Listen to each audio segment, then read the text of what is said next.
A Ouija board or spirit board or talking board is usually a piece of cardboard or plastic or wood with the alphabet and numbers and a few chosen words on it. There's also a planchette, which usually you need at least 2 people to use this. The planchette is either plastic or wood, most likely plastic if you bought it from, the toy store. This is what you use to communicate with the dead, supposedly. A lot of people have issue with the Ouija board, and I am one of them. Now, you can make fun of me, you can mock me, you can call me stupid all you want, because the fact is, do I believe that ghosts are necessarily speaking to me through the Ouija board that I bought at Toys R Us, back when there was a Toys R Us?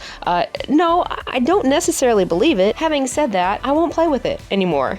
I did when I was younger, and I'm not doing it anymore because I had a weird experience that made me feel really iffy about it. So let's go back when I was a child. I don't know how old I was. I was probably around 10 years old. So my sister's 2 years younger than me, so she was about 8. So we bought our first Ouija board. Yay, we can talk to the dead. This is cool, right?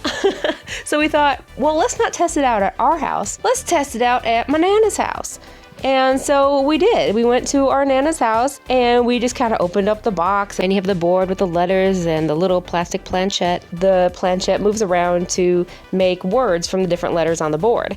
Now, there's also a theory that besides, ghosts and spirits, that it's the people moving the planchette. Maybe subconsciously even, because our brain is very incredible and we don't know the half of it. So us as kids, we put the board out on the dining room table. We're all excited, we're like, hey, we're gonna play with this. We're playing with demons, possibly, right? But I didn't know how bad this was supposed to be until I saw The Exorcist. So that's when I made the connection. I'm like, no, I don't need to be playing with this anymore. But back then, we were innocent. We didn't know. So we're playing with it, and I can't remember what we asked. Probably some stupid stuff, kind of like how they say on the back of the box. I think one of the suggestions was like, is Timmy gonna ask me out? What should I wear to the prom? Or some, junk like that. If I was a ghost, please don't bother me with the Ouija board if you're gonna ask stupid ass questions like that. Ask me something cool. Don't ask me that. Ask me about myself, be polite. So anyway, we were playing with the Ouija board, and my Nana was on the phone.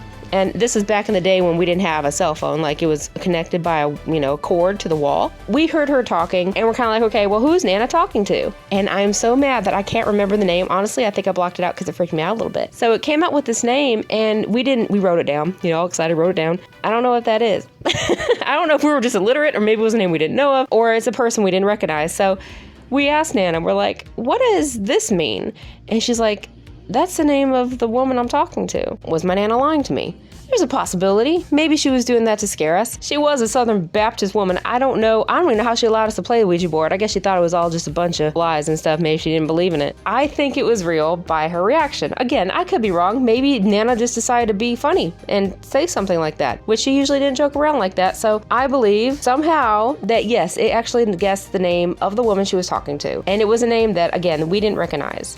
Because we knew some of our Nana's friends, but a lot of times we knew them by their last name, Mrs. Whatever, because it's the South. We usually didn't call older people by their first name. After that, I became very wary of it. But did I still play it at home? Yes, I did. Because I'm a kid, I'm stupid. We were just dumb kids. There were still some things that happened afterwards that made me wary. I'm an open-minded skeptic. I am open to any possibility, even if I really don't think it's possible. I love hearing other people's theories. That's the first thing that set me off to not want to play the Ouija board. I mentioned it in a video, and I have mentioned it in my community tab on my channel, so I thought, I'm going to make a video about it. If it does well, I might bring up some other stories, things that happen to me or to my family or in our home that I can't explain. Say something down in the comments below and make fun of me. Hey, go nuts. But I would love to hear any stories that you have. I find it very interesting, and I'm thankful for everybody, by the way, who did leave a story about maybe some unexpected or unexplained occurrences in their house or something that happened with the Ouija board, anything like that. I would love to hear it.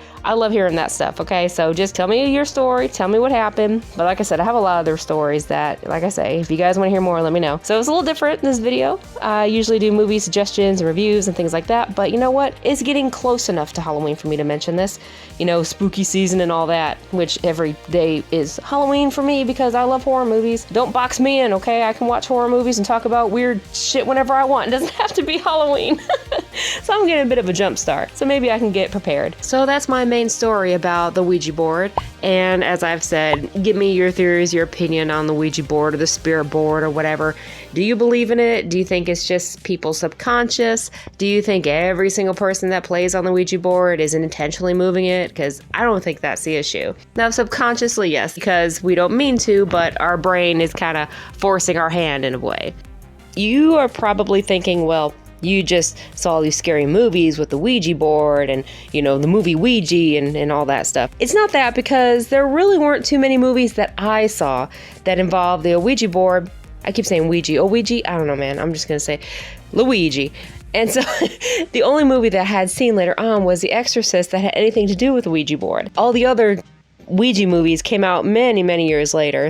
Hands on the Ouija board, everybody. I thought it was fun until it wasn't. There's always an easy explanation, a rational explanation for all this stuff. To each their own, and everybody has their own experiences. At the time, again, didn't know much about The Exorcist until later on, and when I did see that scene with Captain Howdy and all that, I thought, why was I allowed to play with this game?